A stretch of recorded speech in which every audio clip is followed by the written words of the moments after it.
Gubahan lagu dengan lirik syarat makna kebersamaan ini menjadi penguat mereka menjalankan roda organisasi. Sanggar Karya Seni Muda Taruna yang disingkat Sangkar Semut menjadi wadah berkarya pemuda di Kampung Bojong, Bakti Jaya, Kecamatan Sukmajaya, Depok, Jawa Barat.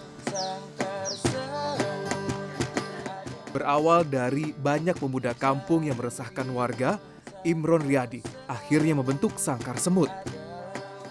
Pembina sekaligus ketua organisasi ini merangkul pemuda-pemuda tersebut, membina dan mewadahi kegiatan yang bersifat sosial kemasyarakatan. Untuk siapa saja yang mau berkarya, belajar sama-sama di sini tanpa dipungut biaya.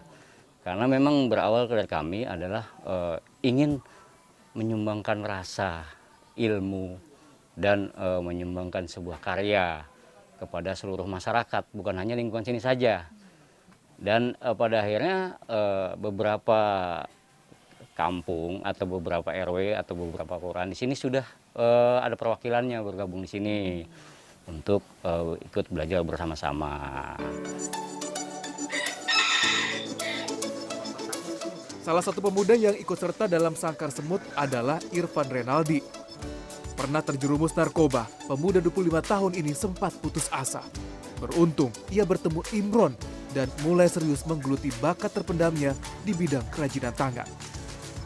Karena kena minum-minuman, obat-obatan, narkoba, gitu hidup jadi nggak karuan, nggak punya arah dan tujuan hidup.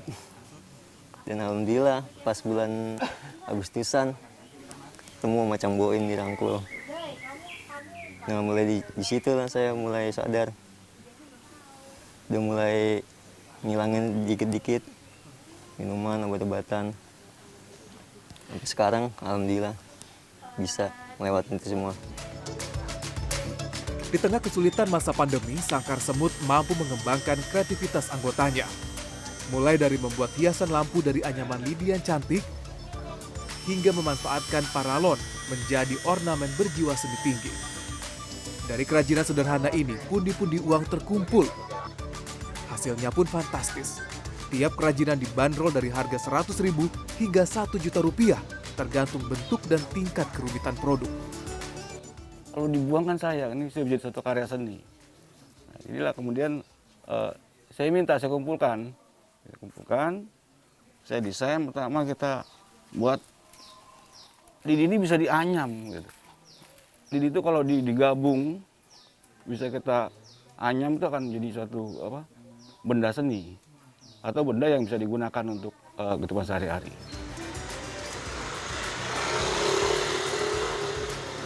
Para pemuda tak hanya digembleng untuk berkreasi di lingkup Sangkar Semut saja. Mereka diajak menggambar mural di sekitar kampung. Biasanya kita mengajak pengurus lingkungan atau karang taruna lingkungan untuk bersama-sama, ayo kita bergerak untuk mewarnai lingkungan. Dengan gambar-gambar, dengan pesan moral yang di situ terisi ajakan seperti menjaga kebersihan, hidup bersih, ya kan? Apalagi di era pandemi ini, COVID-19 ini. Sangkar Semut menjadi bukti bahwa tak ada yang tak mungkin selama ada keinginan untuk maju dan berkreasi. Karya seni menjadi pelampiasan ekspresi sekaligus wujud, kontribusi, dan inspirasi bagi yang lain. Keinginan kami sih sebenarnya simpel. Keinginan kami adalah bagaimana caranya supaya para masyarakat ini mendapatkan tambahan dari hasil kreasi yang sudah ikut belajar di sini. Ya mudah-mudahan apa yang sudah didapat ilmu dari sini bisa ditularkan ilmu kebaikannya, bermanfaat, dan mudah-mudahan bisa mensejahterakan.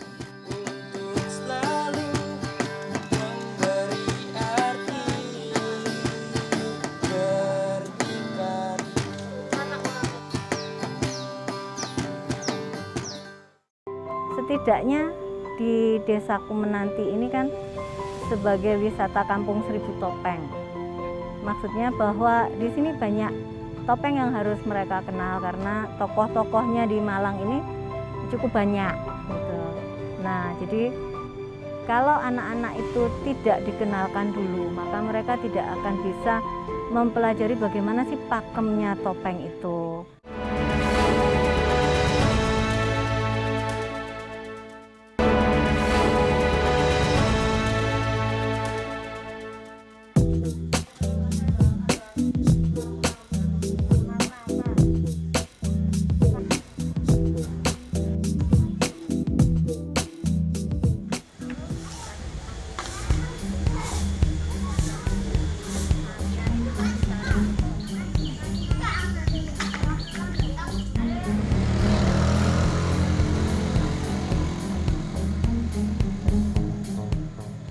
Hari sudah beranjak siang saat Sri Wahyuning Tias datang ke ruangan kecil yang jadi kantor Lembaga Kesejahteraan Sosial LKS Insan Sejahtera di dalam Taman Wisata Kampung Topeng, Kota Malang, Jawa Timur.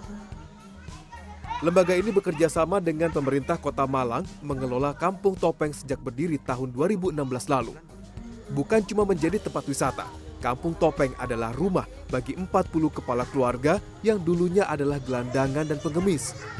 Sejak 2016, mereka yang berKTP Kota Malang diangkat dari jalanan, diberi modal, pelatihan, dan tempat tinggal agar tidak kembali ke pekerjaan asal.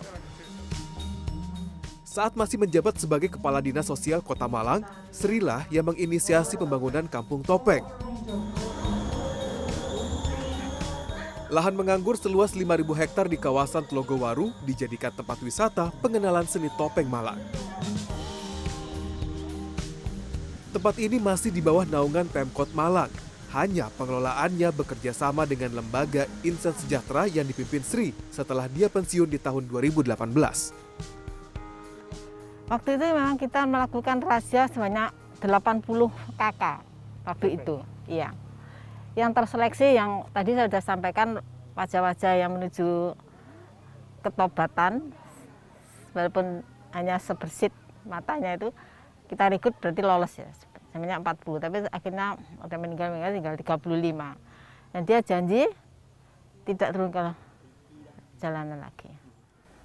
Bapak ibunya dulu pengemis, lahirlah dia. Berarti kan berpuluh-puluh tahun. Kemudian dia melahirkan anak juga seperti itu. Juga pengemis. Ya.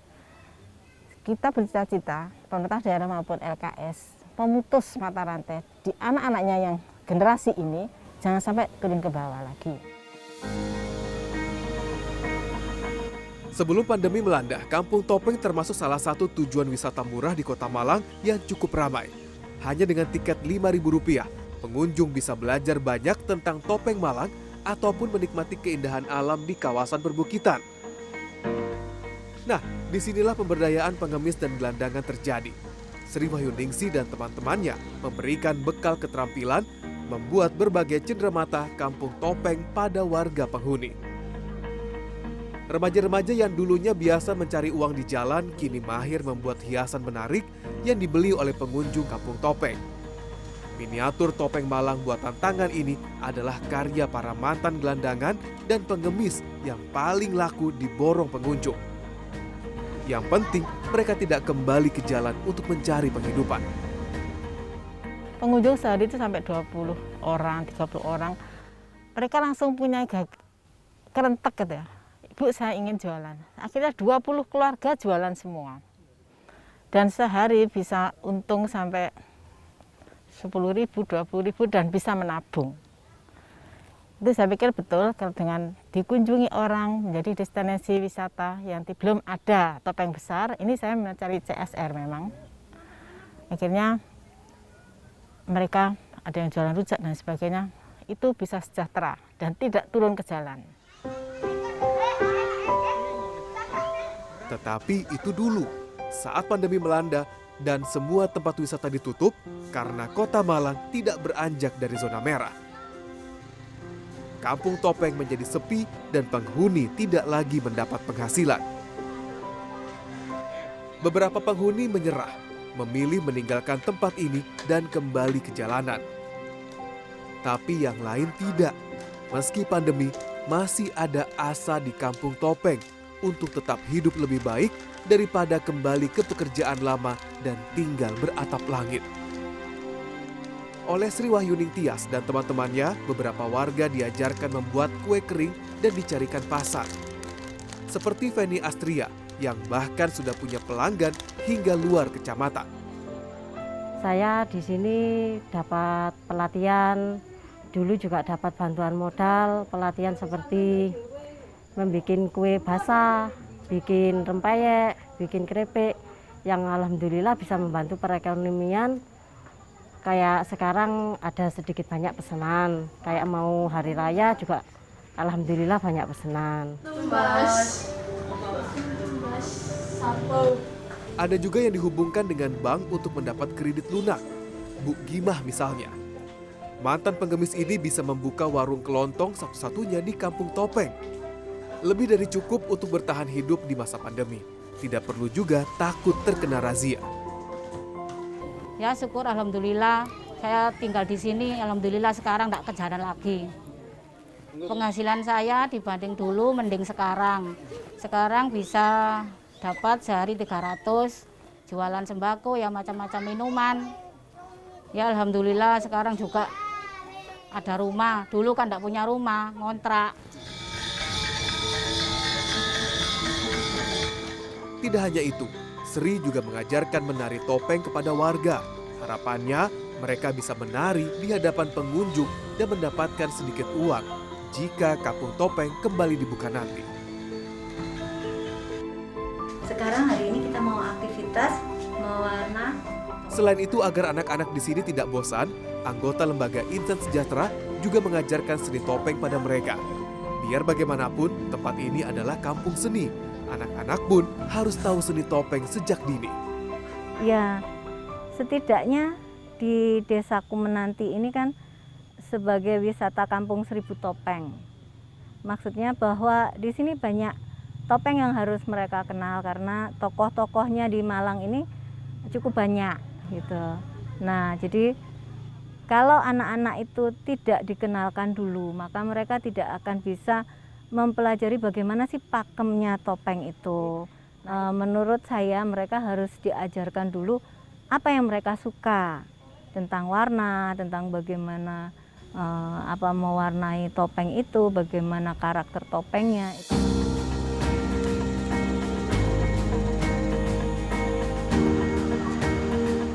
Apa yang sudah dirintis oleh Sri Wahyuning Tias hingga sekarang berbuah manis. Meski terseok-seok di masa pandemi, setidaknya 35 kepala keluarga mantan gelandangan dan pengemis di sini tidak ada yang kembali ke jalan. Itulah mengapa beberapa dinas daerah lain datang untuk belajar. Seperti rombongan dari Dinas Sosial Sumatera Selatan ini. Teman-teman dari LKS dan TKSK tadi mengembangkan jadi wisata. Jadi menarik semua ini masyarakat untuk berkunjung sini. Ini loh karya anak bangsa salah satunya yang Ketubatan. Nah ini yang kita mau tiru. Jadi pengembangan ke sana yang memberdayakan orang yang tadinya adanya di pinggir-pinggir jalan, pengamen dan lain sebagainya. Sri Wahyuningsih menunjukkan pensiun bukan berarti berpangku tangan menikmati hidup. Hidupnya jauh lebih berarti jika bisa memberi harapan hidup bagi orang-orang terpinggirkan, seperti para mantan gelandangan dan pengemis di Kampung Topeng.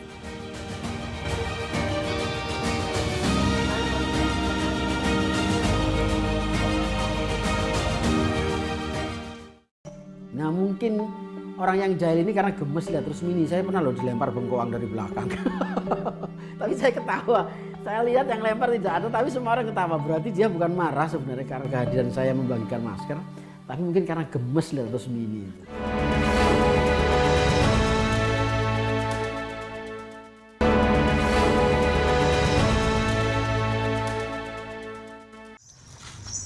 Cuci tangan, jaga jarak, ambil ngopi, pakai masker, cukup diganti. Tretan di bidari Madura, kulo benggeh panjenengan, sing acuang seang tor malem, lo kentar ambik corona. Bapak Ibu aja nganggo masker iki corona. Dengan memainkan karakter ludruk yang populer di Jawa Timur, yakni Rusmini dan Besut, Memura membagi-bagikan masker. Ia juga menyampaikan pentingnya menjaga protokol kesehatan di pasar-pasar tradisional. Saya Memura, seniman teater Jawa Timur.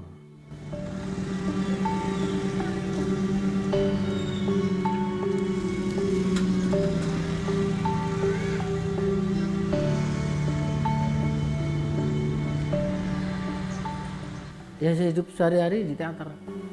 Di samping teater modern juga teater tradisi, ludruk terutama. Lalu sampailah pada kehidupan yang harus berdampingan dengan pandemi. Sebenarnya saya merasa tidak berdampingan.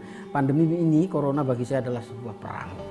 Karena itu harus ada perlawanan. dan kita tidak boleh kalah. Semuanya kita kasih masker. Bukan tanpa alasan, bapak 3 anak ini tergerak melakukan ini.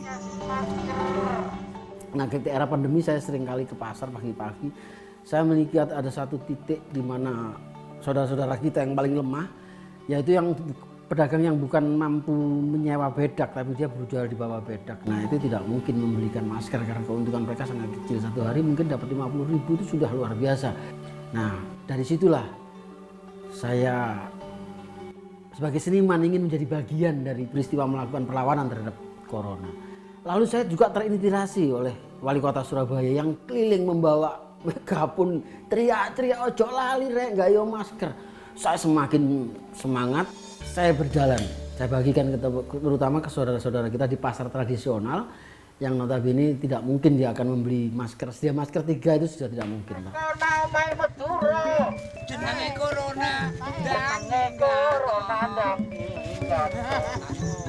Seminggu 2 kali, pria 53 tahun ini membagikan masker secara gratis. Puluhan pasar tradisional telah disambanginya selama masa pandemi.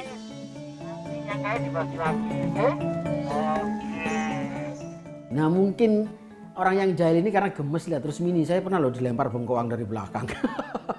Tapi saya ketawa. Saya lihat yang lempar tidak ada, tapi semua orang ketawa. Berarti dia bukan marah sebenarnya karena kehadiran saya membagikan masker, tapi mungkin karena gemes lihat terus mini.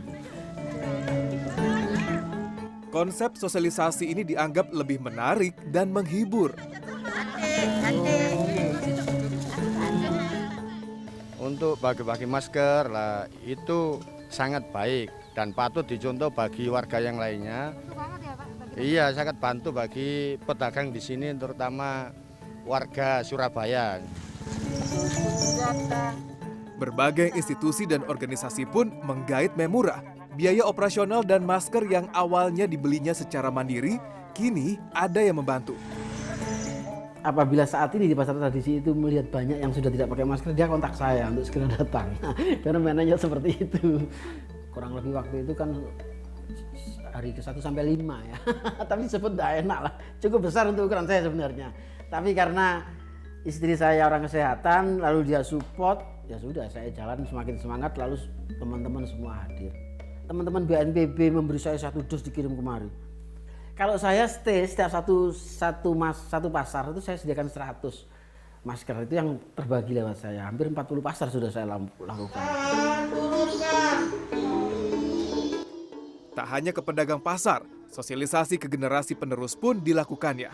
Protokol kesehatan disampaikan sembari mengenalkan teater dan melestarikan ludruk sebagai kesenian tradisional kepada anak-anak di sekitar perumahannya di kawasan Gunung Anyar, Surabaya.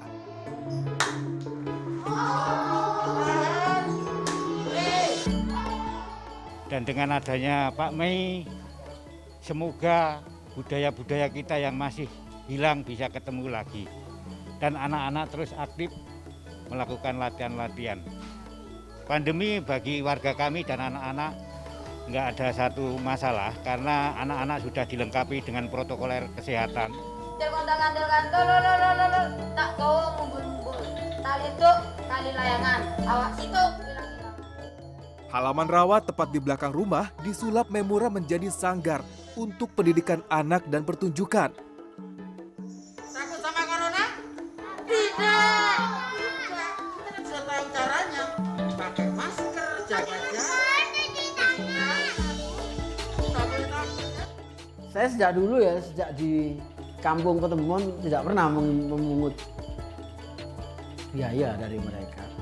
Tapi dalam seperti ini, jadi konsepnya partisipan. Kayak tadi ibu-ibu bawa kue, bawa ya dandani anaknya sendiri, kita tinggal cerita. Nah, konsep itu sudah dilakukan di Ketemon seperti itu. Pendidikan informal di Sanggar Anak Merdeka Indonesia ini dilakukannya tanpa pamrih. Bagus. Kebetulan sih ya, alhamdulillah di lingkungan kita aman. Teman-teman juga semua mau pakai masker. Waktu latihan juga sama Pak Mei kan selalu disuruh pakai masker. Bahkan kemarin sama Pak Mei juga dibagiin masker, anak-anak tambah semangat gitu kan. Terus soalnya kan selama corona sekolah juga libur. Nggak mungkin mereka di rumah aja nggak pakai main, itu nggak mungkin. Jadi dengan adanya kegiatan ini Jadi anak-anak ada kegiatan, jadi mereka ada hiburan lah kalau buat saya. Selain belajar juga dapat hiburan. Ketemu teman-teman itu kan juga bikin mereka bahagia sekali ya. Oh, iya ta? Iya, saiki ono protokol 3M. Apa ae iku?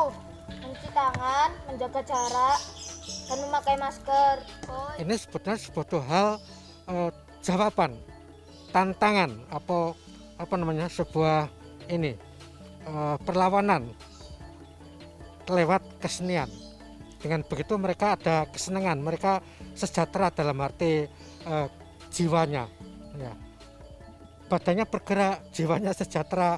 Ini adalah sebuah jawaban terhadap secara internal terhadap apa yang terjadi di luar tubuh itu. Secara eksternal adanya pandemi COVID-19 itu.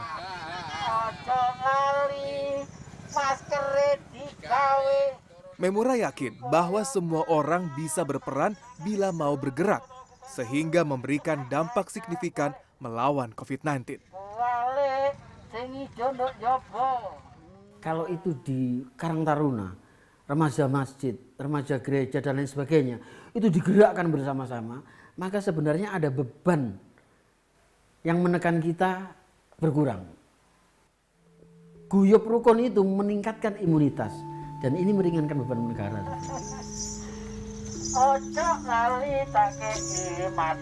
Ini diyakininya sebagai implementasi dari peran kesenian ludruk yang merunut sejarah didirikan pada prakemerdekaan di Jombang sebagai media pendekatan kepada masyarakat untuk melawan penjajah Belanda. Dan kini pada masa pandemi juga bisa memainkan peran pentingnya. Dan Cak Dur Hasim memberi tanda bahwa seniman berkontribusi pada perjuangan bangsa dengan hitungannya. Buku pon Omahe Doro, melok nipon tambah soro. Itu fakta bagaimana seniman menjadi bagian dari perjuangan. Kenapa tidak ketika pandemi itu ada? Kita melakukan perjuangan bersama-sama.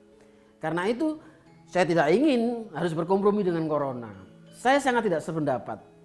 Berdampingan dengan corona, tidak, ini harus dilawan dan kita harus tahu caranya. Apalagi sudah menemukan caranya. Jaga jarak, pakai masker, cuci tangan, tingkatkan imunitas. Nah, meningkatkan imunitas jangan bersedih, bergerak terus bekerja sama. Saya pikir pandemi akan selesai.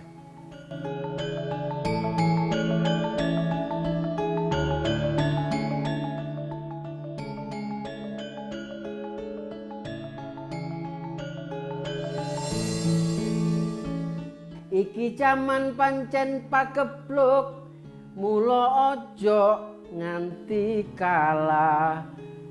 Pakai masker, cuci tangan, jaga jarak, iku senjata lawan corona.